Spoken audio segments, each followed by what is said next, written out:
Trump's latest official idiot press secretary has called Adolf Hitler, quote, Adolf Hilter. And I don't know if this should get her fired for being a historical idiot or if it will get her fired for insulting Trump's role model. It happened on CNN as the spokesperson, Karoline Leavitt, began a day in which elderly first offender Trump and his henchmen kicked open not one but two emergency exits to let him back out of Thursday's debate and blame President Biden for it. Whether he actually chickens out or not, I'm sure even Trump does not know. His brain, after all, is broken. Also, by the way, there's a small chance Jack Smith is trying to get Trump indicted in New Jersey. I'll get to that. Adolf Hilter first. Yesterday morning, the dumbest of the idiot Trump spokespeople, in an almost incomprehensible descent from the stupidity of Sean Spicer, who now appears to have been the Einstein of the group, Karoline Leavitt, the one who thinks the word is dammaning, went on CNN and decided to try to filibuster the host Casey Hunt with attacks on debate moderators Jake Tapper and Dana Bash. Hunt threatened to cut the interview off. Hunt called Leavitt, who claims to be 25, ma'am. She ma'amed her and then lost in the crosstalk. Listen carefully to Leavitt. Trump's spokesperson claims that, quote, it takes someone 5 minutes to Google Jake Tapper, Donald Trump, to see that Jake Tapper has consistently compared Trump to Adolf Hilter. What do you expect from Joe Biden? Well, first of all, it takes someone 5 minutes to Google Jake Tapper, Donald Trump, to see that Jake Tapper has consistently, we're going to stop this interview if you're going to keep President attacking Trump my colleagues. to Adolf Hilter. Sweet Jesus on hockey skates. Trump's press secretary called him Hilter. We're going to stop this interview if you're going to keep attacking my colleagues. Adolf Hilter. Like in the old Monty Python sketch. Back to the point. Karoline Damaning Hilter Leavitt martyred herself on every right-wing outlet throughout the day yesterday when she went on Steve Bannon's right-wing outlet, the I'll be in jail next week outlet. Bannon said either CNN must apologize to her and MAGA or Trump should bail out of the debate. Cassie Hunt owes you an apology. CNN owes you an apology today. And if we don't get that apology to Karoline Leavitt and to the Trump campaign and to MAGA today, President Trump should cancel this. Bannon also said the debate should be canceled because Joe Biden is not going to be the Democratic nominee. He also called CNN's Casey Hunt Cassie there, so put that on the list, right below Karoline Leavitt calling Hilter. Well, 1,000 spaces below Karoline Leavitt calling Hitler Hilter, but you get the point. So that's the number one in the event of FOLAD, fear of losing a debate, breaking glass in the emergency for Trump. Some rage against CNN, which means he can cancel, which means he can say he's canceled because CNN is so in the tank for Biden that it insulted his press secretary and wouldn't let her talk about Adolf Hilter. Hours later, 3:42 Eastern, Trump produced his second FOLAD emergency escape. Quote, drug test for Biden? I would, also immediately agree to one.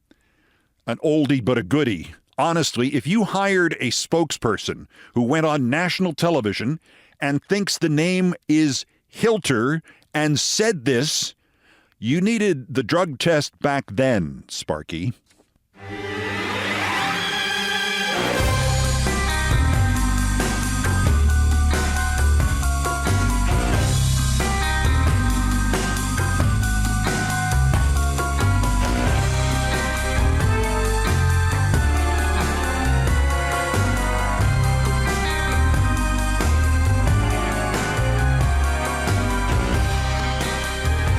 There has been a second news leak about Trump's Mar-a-Lago espionage scandal, and I'm beginning to wonder, and it is a long shot, if this is not some kind of laying of groundwork for a new prosecution of Trump on the documents charges, on the espionage charges, on the stealing secrets charges, but a new prosecution in New Jersey. Yesterday's leak did not resonate among American news media, which can generally only barely handle one thing at a time, like the debate. The story itself about Trump making a special trip to Florida to make sure nobody had touched the documents he stole from the White House, that may not be much more than another one of those threads that you pull on and maybe the thread just comes off in your hand, or maybe it unravels the entirety of Trump's size 62 suit. I don't even think the prosecutors know exactly what they have here. But the point is, in 3 business days, there have now been 2 leaks about the prosecution of Trump for violations of the Espionage Act. And history teaches us that this almost invariably means somebody inside is trying to make something happen and somehow make this case come alive again. The first, of course, was the leak that a year ago a senior judge in Florida had gently tried to get Trump's concierge judge, Eileen Cannon, to recuse herself from this case. And when that didn't work, the senior federal judge warned Cannon there would be hell to pay if she stayed, and that a year later, all the judges in the state are still talking to each other about it, enough that the New York Times got wind of the thing. The new leak is that nearly 2 years ago, early July, Trump stunned his own people by suddenly leaving New Jersey for a crash trip to Florida in the middle of the summer, and that his aide and chief Mar-a-Lago Igor Walt Nauta flooded the phones of staff down there with texts about how Trump, quote, wants minimal people around Mar-a-Lago and keep it discreet. And in case none of that got the message across, Nauta peppered the messages with zippered mouth emojis and shushing emojis. Apart from the geography, Trump can't stand being in Florida in midsummer. He never just goes there. 2 years ago, his residence at Mar-a-Lago was being remodeled. Staffers did not think there was any location at Mar-a-Lago in which Trump would be willing to stay. Yet, leaving an Alaska fascist rally on July 9th, 2022, Trump directed he be flown not back to New Jersey, but to Florida. He stayed there, according to this report, on the down low for 3 days. Why did he go? To literally check all the boxes. ABC News, quoting sources familiar with the matter, broke the story and says staffers say they were told Trump wanted to make sure the boxes full of White House documents, most of which were stolen and classified, were still there. Remember, this was in the middle of the negotiations between Trump and the Government Records Office about trying to get him to voluntarily return what he, quote, took, unquote, before they had to go and search for it and take it back involuntarily. It's important to consider the timeline and where this new information fits in. January 7th, 2022, Trump returned 15 boxes of documents. 197 of the documents had classification markings. May 11th, 2022, a grand jury hits Trump with a subpoena for more material it is convinced he is still concealing. June 1, 2022, Trump tells his attorney Evan Corcoran that all the remaining documents at Mar-a-Lago are in a basement storage room. Also on June 1st, literally minutes later, while Corcoran went to the basement and went into the storage room to look for the documents, Trump has the locks on a closet in his residence changed. June 3, 2022, the feds come to pick up the documents they're voluntarily giving back, and another Trump attorney, Christina Bobb, signs a document indicating that's it, that's all we have. Also, June 3, 2022, a 20-year veteran Trump employee named Brian Butler says Walt Nauta had him load a bunch of big white bankers boxes that had been in Mar-a-Lago and put them on a Trump private jet headed for Trump's home at the Bedminster Crap Shack Golf Course and Cemetery in New Jersey. Butler later reveals that when he saw photos of boxes, photos included in the indictment of Trump, he said, "Hey, I know those boxes. I moved those boxes." June 22, 2022, the surveillance video at Mar-a-Lago is subpoenaed. And now the new information comes in. July 10th, 11th, and 12th, 2022. Trump suddenly and almost secretly goes to Mar-a-Lago to make sure his boxes are okay. And as the tag to this, August 8, 2022, the FBI executes its search warrant of Mar-a-Lago, and it finds 11,282 more government documents and photographs that Trump has stolen. 103 of them have classification markings. 18 of them are top secret. So, wait. After Trump claimed he'd given everything back to the feds, he ships a bunch of boxes from Mar-a-Lago to New Jersey. 5 weeks after that, we now know, for some reason, he goes back to Mar-a-Lago from Alaska, one of the hottest times of the year, to check on the boxes that are still at Mar-a-Lago, that apparently only he knows still are at Mar-a-Lago. Presumably, he goes back there to check on what's still in the boxes at Mar-a-Lago. More obstruction of justice? Or could there be a geographical surprise in here? It's obvious now that no matter what the standard operating procedure at the Department of Justice might have been about how custom dictated to Jack Smith that he had to indict Trump in Florida because the crime was not stealing the secret documents, it was refusing to give back the stolen secret documents, that Florida could result in either the actual random assignment of the case to a compromised, corrupt judge appointed by Trump, or the corrupting of the randomization process to make sure the case was assigned to her, and that they should have indicted Trump instead, or also not in Florida, but in Washington and or New Jersey. This newly discovered secret, kind of crazy trip by Trump after he's hidden thousands of classified documents from his own attorney, after he has shipped countless other boxes full of something to the golf course in Jersey, this crazy secret newly revealed by Trump back to Florida trip in July to check on his boxes, this really, really smells.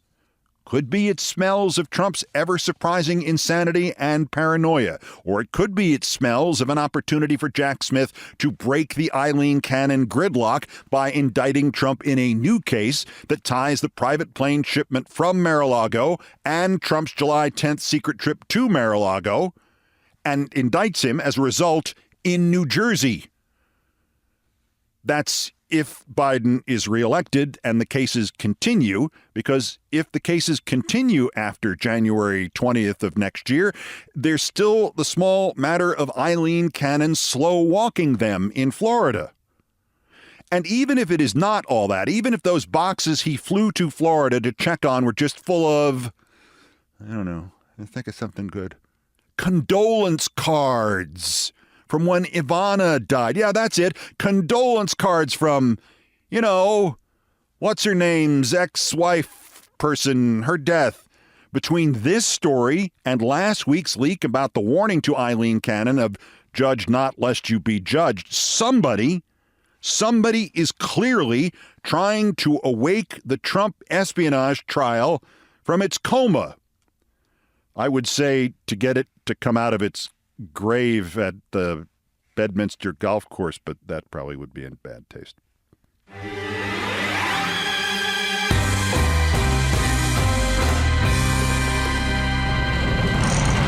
Like that ever stopped me before. Briefly back to the debate, but the usually on the losing side political consultant, Liz Mayer, is selling debate bingo cards, a pack of 30 for $5, which I guess would be a business strategy and a business model if she hadn't just tweeted one of the bingo cards out where you could screenshot it and print it at home for free. There are 25 squares, and most of the events on the squares are pretty mundane or hackneyed, where they say more about the writer than the debaters. Biden mentions Trump indictments. No kidding. Trump says black voters empathize with his alleged criminality. Why alleged? He's convicted on 34 counts. Plus the company fraud case and 3 E. Jean Carroll cases. Oh, Liz Mayer is nominally a Republican. But there are a couple of laughs on this. The center square on the bingo card is Melania shows up. There's also anyone talks about sharks and question about Mrs. Alito's flags. And best of all, your dark horse big money payoff, quote, Trump farts, unquote. One of the 25 squares ought to say, debate actually happens. And one way or another, there is debate counter-programming. Robert F. Kennedy Jr.'s running mate, Nicole Self-Funding-A-Han, has confirmed their campaign will be holding its own debate at approximately 9 o'clock Eastern Thursday night and promises a few surprises. Kennedy is staging his own debate with only one candidate, himself, present. Oh, I get it. Robert F. Kennedy Jr. is going to debate against reality.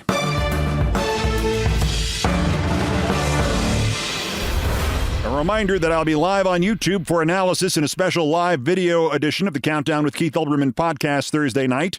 Sounds like about 10:30 p.m. Eastern.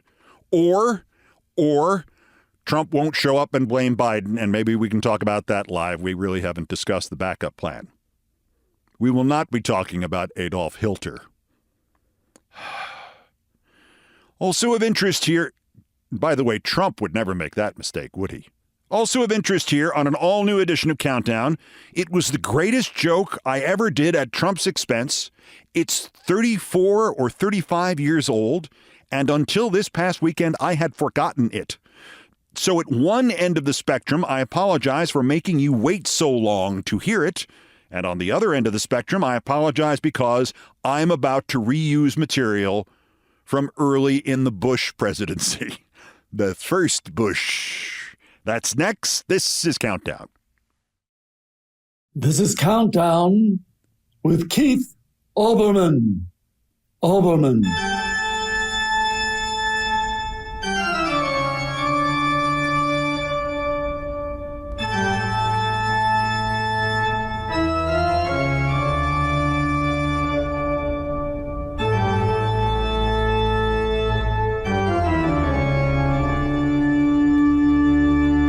Still ahead of us on this all-new edition of Countdown. There's a reason that I chose, of all of them, Larry David's impression of the Yankee Stadium announcing all-time great Bob Shepard as the intro for this segment. June 17th, 2000. So I missed the anniversary by a week. For some reason, I have not told you this story previously.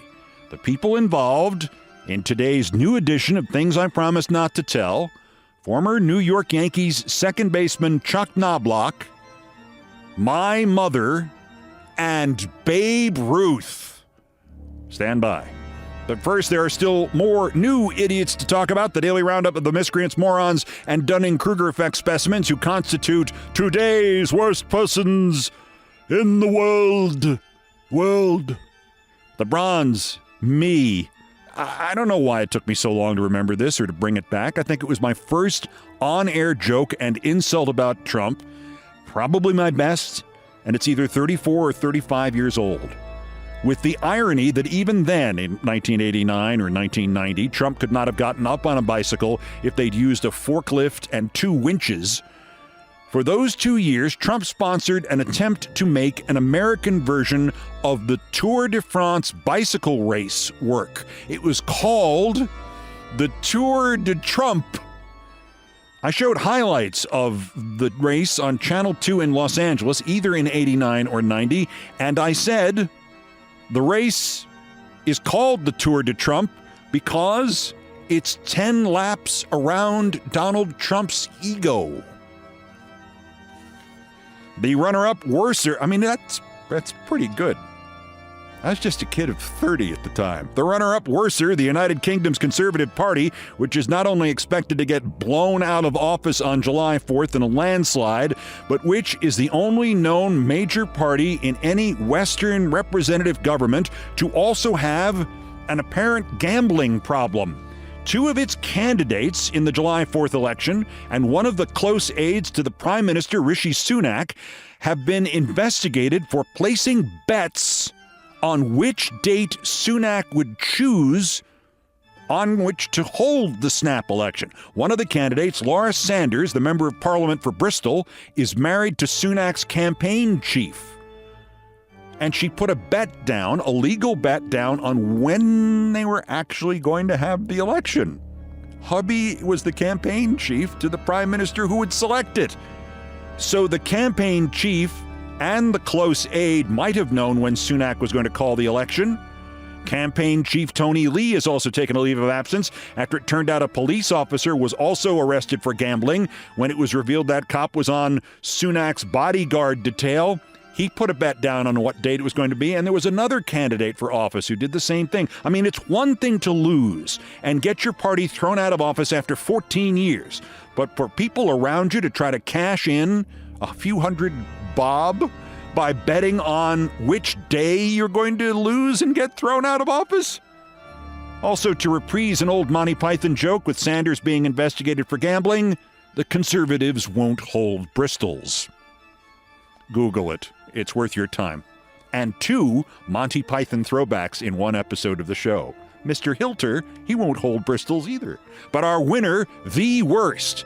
Remember Dylan Byers, the Puck News media guy, through whom executives everywhere get the coverage they would be happy to pay for? I mentioned last Friday that a year ago he had gratuitously trashed Howard Feynman's work as, quote, garbage, and then after Howard died, Byers called him a giant and said his funeral was a hero's farewell. Byers may have topped himself in this continuing Washington Post scandal over the corrupt new British publisher and editor. And by the way, the editor, it turns out he's not leaving Blighty to go to D.C. after all. Byers wrote of this stuff at the Washington Post, quote, inside the Post coup. Earlier this month, journalists on the foreign desk discussed a plan to dig for unflattering information on their new publisher.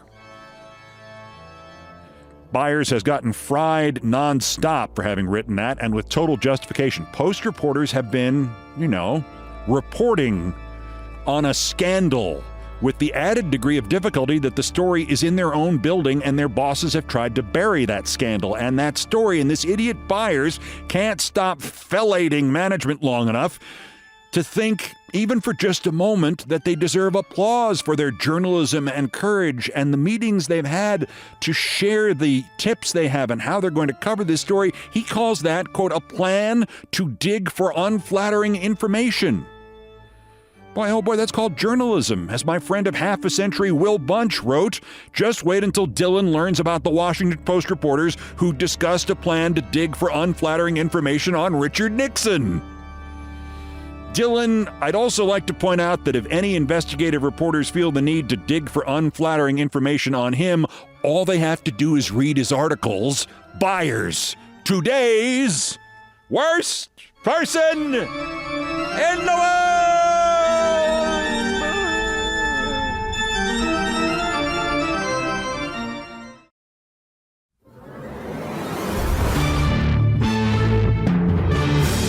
Told this story over the weekend to somebody, and it occurred to me for the first time on this all-new edition of Countdown that I had never told this story on this podcast. Nearly 2 years of it, and I have not told what may be the most famous story about me in sports, anyway. To the number one story on the Countdown, and a story that begins a little bit in the past. 1934. I was not there for that part of it, but in 1934, my mother, who was 5 years old, was sent over to her uncle's house or apartment for the day. My grandparents needed the day off from her for some reason, and I'm not sure what it was. But her Uncle Willie, my great Uncle Willie, took her to Yankee Stadium, along with a kid that he knew who he used to push to Yankee Stadium because the young man was in a wheelchair. And often before the games in 1934, the last season that the legendary Babe Ruth played for the New York Yankees, Babe Ruth would see this kid in a wheelchair and, consistent with the times, would come over and rub his back for good luck, which seems to us to be very crass. And also, if you're just looking at it from a superstition point of view, how in the world would that be good luck? In any event.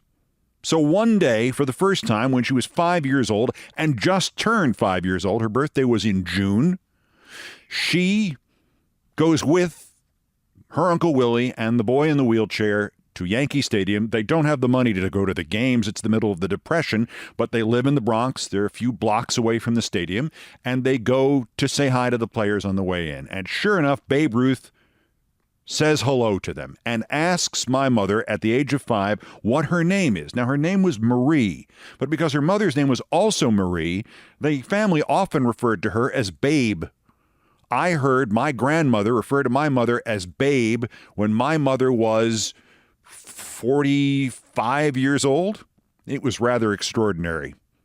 In any event, she says, "My name is Babe." And Babe Ruth was so delighted by this that he went back inside and got her a brand new baseball, which he gave to my mother. The first day she went to Yankee Stadium, she met Babe Ruth, she talked to Babe Ruth, and Babe Ruth gave her a baseball. Needless to say, in the ensuing 66 years that my mother was a Yankee fan, nothing of interest ever happened to her at Yankee Stadium.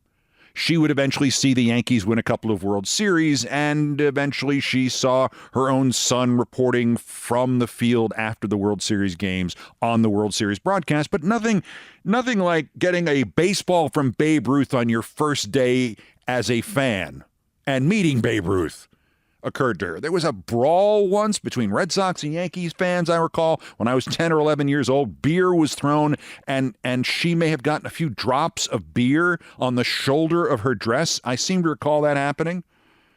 That was it.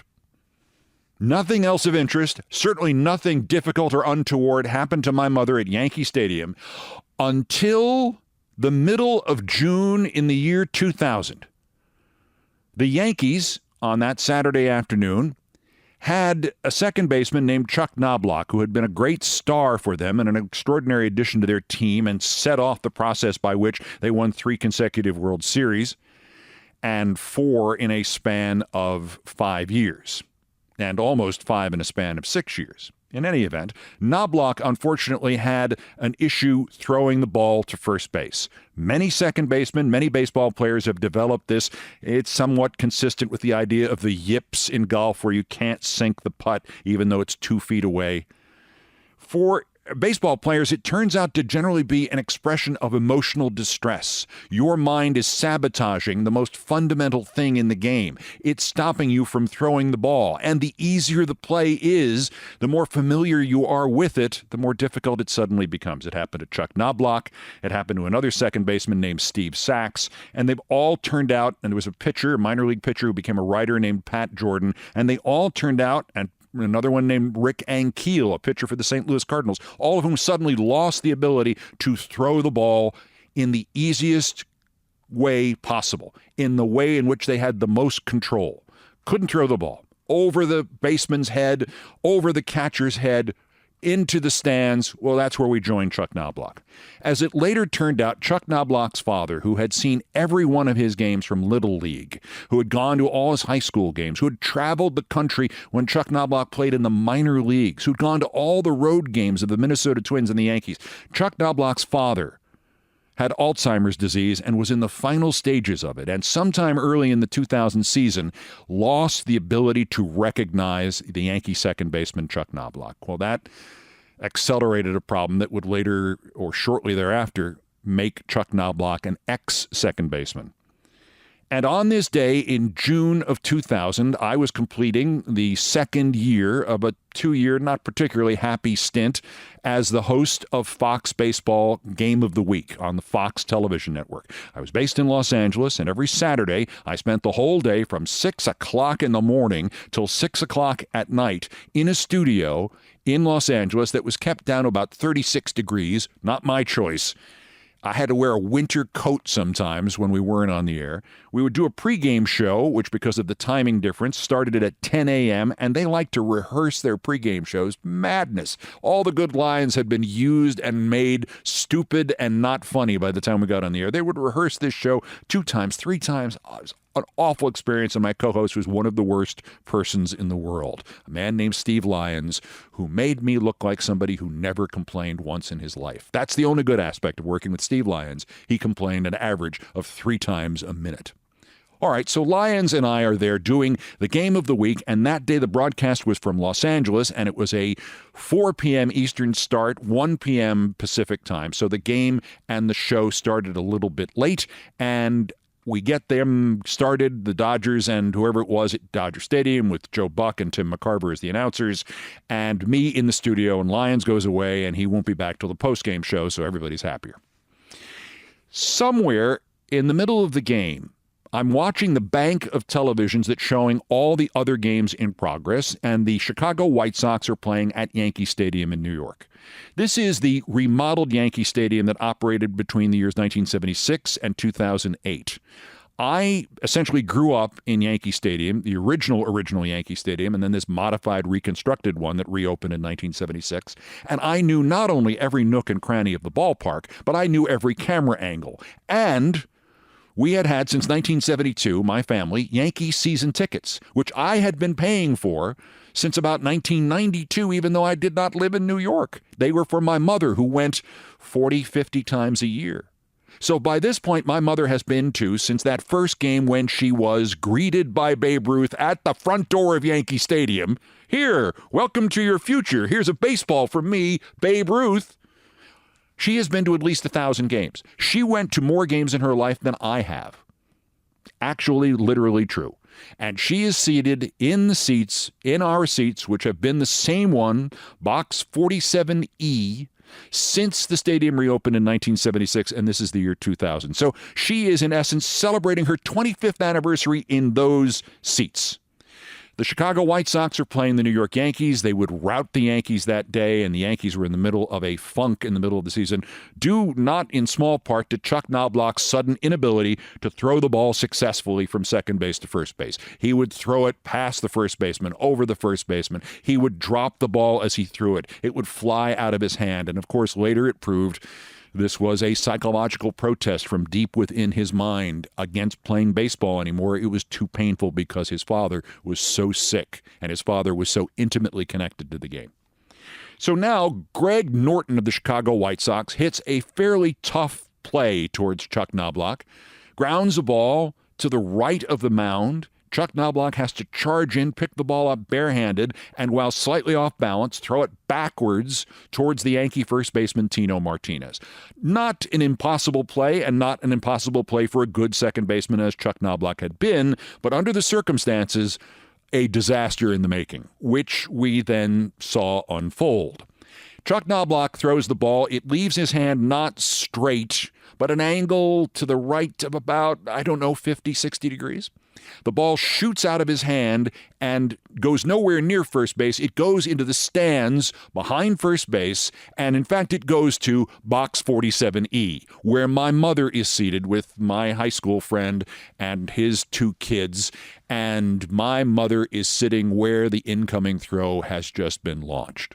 I am seeing this unfold on a monitor, one of like 9 with different games going on, but I know Yankee Stadium, and as I said, the camera angles intimately. So I know immediately where the ball, based on where it left Knobloch's hand, where it has likely gone. And I say, that may have hit my mother. They then cut to a shot of a woman being attended to, and I say, that hit my mother. And everybody in the room laughs because they assume I'm joking, because what are the odds that while I am in the studio hosting the game of the week and doing the highlights of the games in progress, when they say, now let's go back to the studio for a Fox game break, I'm the guy doing the game breaks. That was my job for 2 years. And sure enough, I say that's my mother, and everybody laughs, and then they cut to a tight shot of a woman holding her head with a little blood, and her glasses have been broken, and she looks kind of dazed and confused, and they are leading her away, and I went, that's Mom. And now I call her on my cell phone, and you see her while she is on camera on the local broadcast of the Yankee White Sox game. You see her answering the phone. That's when they stopped laughing in the studio. That's when they realized it was really my mother. So I talked to her, and she said, I'm okay, broke my glasses. They think maybe I should go home. And Georgia and Georgia's kids, they want to go home after that. And I said, did you get the ball? Showing where my level of concern was. No, I'm sorry. I was like, oh, for Christ's sake, Mom. So she's fine, and otherwise I wouldn't have asked that question, probably. Anyway, now we're predicting this sort of situation. What do we do with it, and is it going to be a controversy? And I said, we have to put the highlight on. And I have to mention that it's my mother. It's not like we're not going to show. If it was some other woman, we'd show it, wouldn't we? It would be the biggest story in baseball today. We have to do it. And I just happen to know who it is. So we are thrown to by Joe Buck and Tim McCarver. Time for a Fox game break. Here's Keith Olbermann in the studio. White Sox and Yankees, Joe, and Chuck Knobloch's throwing problem is now getting personal. He picks up the Greg Norton bounder from the White Sox Yankees in the Bronx and throws it into the stands where, right on the edit, it hits my mother. Mom's okay. I called her. She's a gamer. She'll be back tomorrow. She just got her lenses broken. Joe, Tim, back to you. Silence from Dodger Stadium in the broadcast. You just hear like birds in the background from Dodger Stadium. For the first time in their lives, Joe Buck and Tim McCarver have between them nothing to say. I don't know what to say, says Joe Buck. Is Keith kidding? Is that one of Keith's jokes? Says Tim, who is an old friend of mine. Keith, are you still there? I'm still here, Timmy. Are you kidding? Why would I kid about something like that? Was that really your mother? What are the odds against that? And I said, well, she's been going to games since 1934. That first game she ever went to, Babe Ruth gave her a baseball. Nothing bad has happened in the ensuing years, so I'd say the odds were probably about 6-5 in favor. And he goes, I guess you're right. I can't believe that was Keith's mother that got hit by the throw by Chuck Knobloch. Well, give us an update later on how she is. Will do, Tim. So now the story is out. It's my mother who got hit by the ball.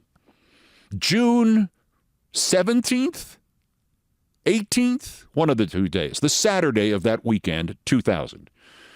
Only the kind of thing that could happen to my mother, but again, truly, the odds were not that impossible. The ball's thrown behind first base. Here's a woman who's gone to an average of 40, 50 games a year in that stadium for 25 years. The odds are pretty good it's going to hit her. And if you're getting meta, and like what are the universal odds, what are the metaphysical odds that she gets hit, as I said, nothing of interest has happened to her since 1934. She's due. In any event, just to add to this, two of my best friends in the world worked for the Yankees. One was the manager, Joe Torre. The other was the head of publicity, Rick Cerrone. Not the catcher, Rick Cerrone, but the head of publicity, Rick Cerrone.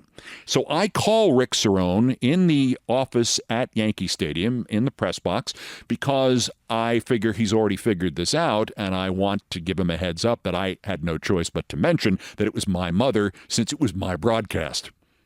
I call him up. I said, did you see the Knobloch throw? No, I heard about it. I've been here in the back. I didn't see who it hit. I said, do you have any idea who it was? He said, no, why would I have any idea who it was?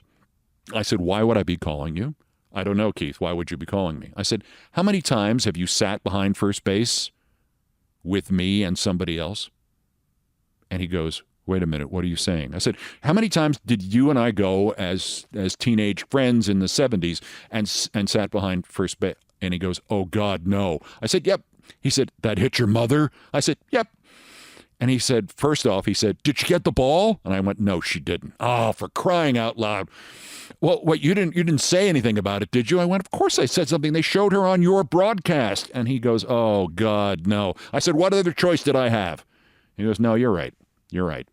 All right, I better get out there. We're going to start getting phone calls about this if we haven't already. Thanks for the heads up. So now the next day, the newspapers of New York, front and back page of the New York Post, the New York Daily News, and the Long Island paper Newsday, front and back page, some reference to my mother. Photographs in the Daily News of her being led away. Chuck Knobloch hits sportscaster's mother. And the day after that, they're still telling the story. And there are wire stories, and it is everywhere. And, of course, we mentioned it maybe once or twice an hour on Fox Sports and on cable and on broadcast. So now Mom is a celebrity. And I must confess to you, Mom really liked being a celebrity. Mom was appreciative of my success in my career, but Mom had wanted to be a ballerina. Apparently, she told me that. I don't really buy it, but that was her story. And she was a little jealous, resentful, just in a manageable way most of the time. But I don't want to bore you with my developmental problems emotionally. Mom was a little jealous of not being in the spotlight, and she gloried in this. Among other things, Mom wound up being interviewed on the pregame show for the next Saturday's game of the week. And for various reasons, we could not do a live remote interview with her. So we sat down and I recorded the questions in Los Angeles and on the phone asked her the questions while she was in our ancestral home in the suburbs of New York City. And Mom didn't really have any good answers, so I said, why don't you just repeat the answers that I give you? I'll give you good snarky answers, real quick ones, and we can do this and you can make fun of me. Okay. She had a little trouble delivering the lines, and we actually did several takes. So if anybody wants to call the FCC and say, that interview was not what it seemed in 2000, go right ahead. I don't know what you're going to do to us about it, but go right ahead. There were some elements of fakery to this, like I wrote her answers for her. But there was one answer to one of my 6 or 7 questions that she gave completely authentically, and we did not need a second take. And this may tell you the nature of the complicated relationship between me and my mother and baseball and Chuck Knobloch. I said, are you surprised that everybody's so interested in this? And I wrote for her as an answer, no, but I'm surprised they keep mentioning you. She had no trouble giving that line whatsoever. She really bought into that answer. You could see from the tape when I eventually saw the tape that she was smiling during that one. So in any event, Mom becomes a celebrity for several months. This is June of 2000.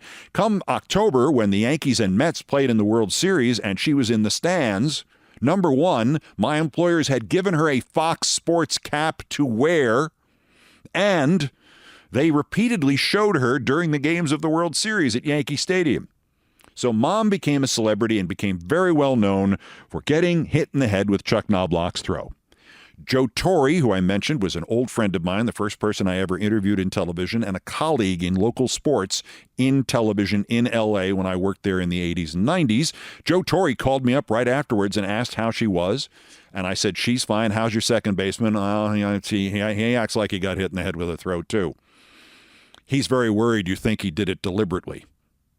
And I said, Joe, you have to tell him that I'm confident he did not do it deliberately. If he was aiming at my mother, he would have missed. Joe Torre laughs, and later he tells me he told Knobloch that, and it was Knobloch's first laugh of the year. All right, so moving ahead on this story, it continued for many years. For at least 10 years, once or twice a month, somebody in baseball would say, was it your mother who got hit by Chuck Knobloch's throw? Memorably, in the year 2005, the year that the Hall of Famer Randy Johnson, the big left-hander of the mostly the Arizona Diamondbacks and the Seattle Mariners and the Montreal Expos, he pitched one season for the Yankees, and the Yankees got blown out in the playoffs that year. And before the last game of the season, and this is one of my favorite moments in the history of baseball, before that last game, I walk out into the Yankee dugout, and there is Al Leiter, who was a friend of mine then and now. He is telling the story of my mother and Chuck Knobloch to 2 other Yankee pitchers, Scott Proctor and Randy Johnson. And I walk in, and he goes, and then Olbermann's mother gets hit in the head, and he says he's doing the highlights on TV on the game of the week, and he said, and I walk out, and he goes, did you hear that I was telling the story about you? And I said, well, only the last couple of steps. This is a coincidence. Finish the story yourself. So now I got the 3 of them, and they're all in hysterics. Yankees lose that last game of the playoffs. I don't know. It seemed like it was 150-0. And I go into the clubhouse after the game to say goodbye for the offseason to the few players that I knew on the team, including Al Leiter and to Randy Johnson. And Randy Johnson, in his own deep-voiced way, goes, thanks, good to see you. Have a good winter. And he leaves with his little carrying case with his little wheels on it, and it looks like a toy. He's 6'10", and he has a roller case designed for maybe his daughter. It looks like a toy. And he leaves, and about 5 minutes later, I see the door to the Yankee clubhouse open up, and in walk Randy Johnson. And he comes over to me, and he said, I forgot to say something. I was already out to my car, and I thought I better come back in and say goodbye to Keith and tell him.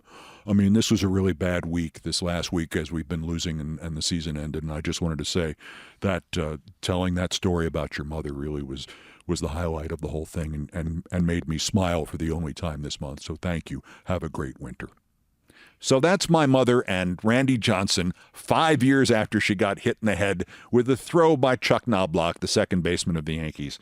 One of the more remarkable moments in the history of Major League Baseball, at least as it pertains to the Olbermann family, and a kind of bookend. Mom stopped going to the games about 2005. She physically could not do it, but she had a good run as a Yankee fan of about 70 seasons that was essentially bookended by getting hit in the head with a throw that made her famous within baseball circles, and began with her being handed a baseball at her first game ever by Babe Ruth, who was charmed by the fact that my mother's nickname was Babe.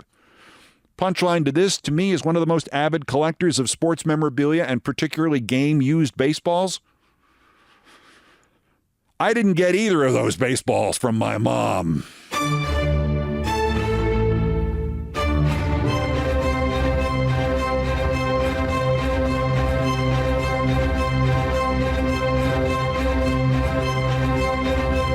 Done all the damage I can do here without hitting somebody in the head with a baseball.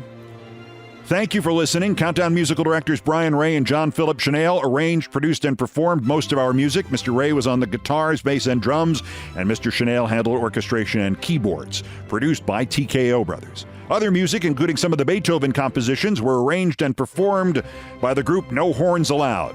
The sports music is the Olbermann theme from ESPN2, written by Mitch Warren Davis, courtesy of ESPN Inc.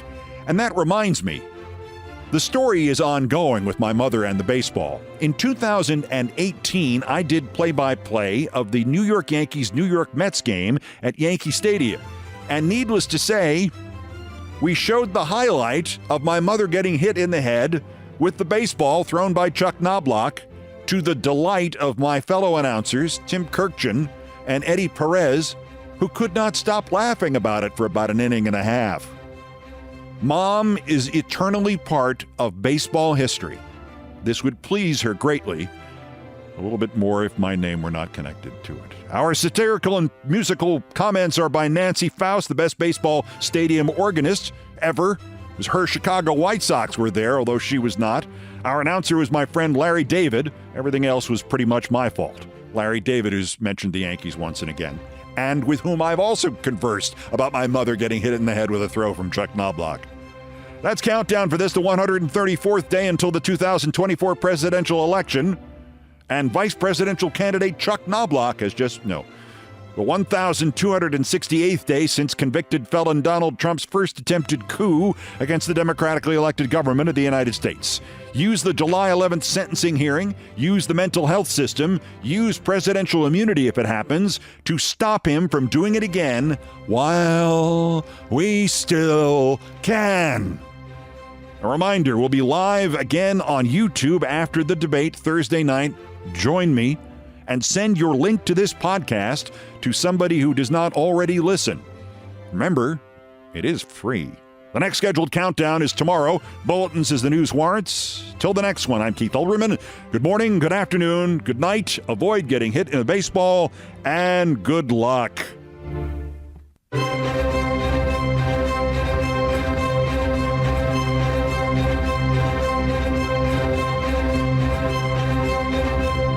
Keep President attacking my Trump to colleagues. Adolf Hilter.